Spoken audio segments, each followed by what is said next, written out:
2105 1660 35. Jadi di sini saya akan membahas mengenai penyebab perubahan das. Penutupan lahan dan pendekatan ini menyederhanakan masalah dan membuatnya lebih mudah untuk dipahami. Perubahan penutupan lahan diperoleh dari analisis tutupan lahan dengan overlay dua peta yang berisi catatan dari tahun yang berbeda.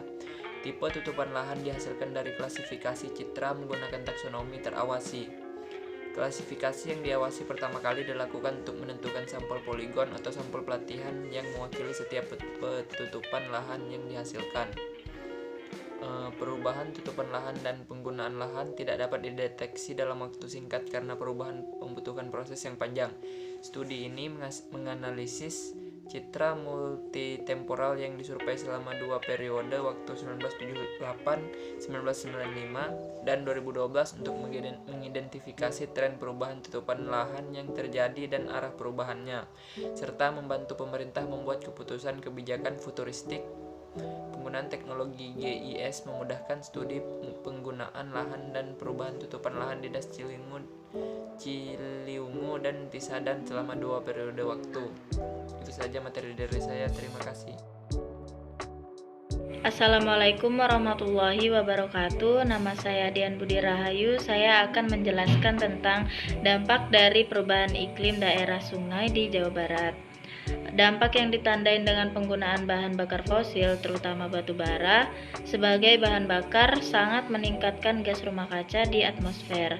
Gas rumah kaca utama yang dihasilkan oleh pembakaran bahan bakar fosil adalah karbon dioksida.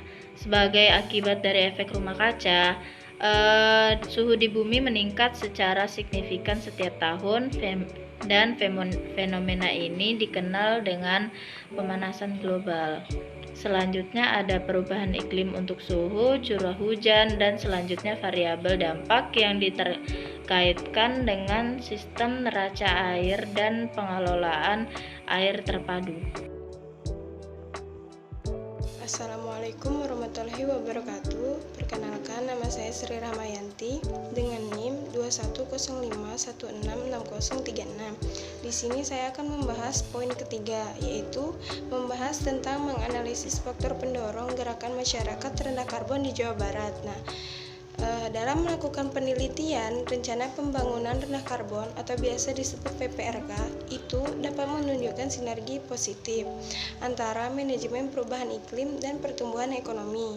Lalu, tingginya aktivitas ekonomi Jawa Barat yang didominasi oleh industri, konstruksi, dan pertanian itu berdampak pada semakin berkurangnya luasan hutan dan tingginya konsumsi bahan bakar fosil.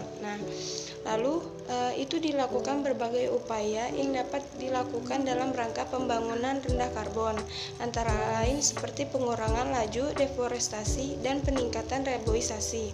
Lalu ada juga peningkatan penggunaan energi baru terbarukan dan hemat energi, serta peningkatan produktivitas pertanian yang melalui intensifikasi pertanian dan pengelolaan.